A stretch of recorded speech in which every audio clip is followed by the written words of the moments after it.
Nasunog ang isang estruktura sa Quezon City kaninang madaling araw. Nasa kalahating milyong pisong inisyal na halaga ng pinsala.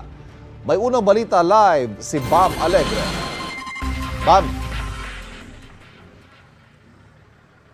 Ivan, isang residential fire ang sumiklab dito sa Pasacola Area A, Barangay Nagkaisangnayan sa Quezon City.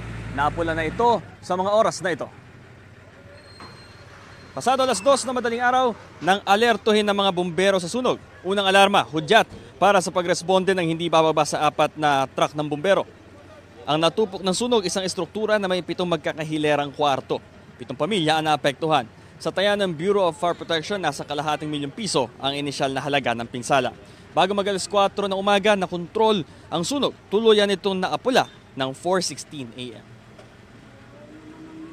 So Ivan, sa mga oras na ito yung silikuran natin, ito yung naapektuhan na structure at patuloy ang investigasyon ng BFP sa sanhi ng apoy. Ito ang unang balita mula rito sa Quezon City. Bam Alegre para sa GMA Integrated News.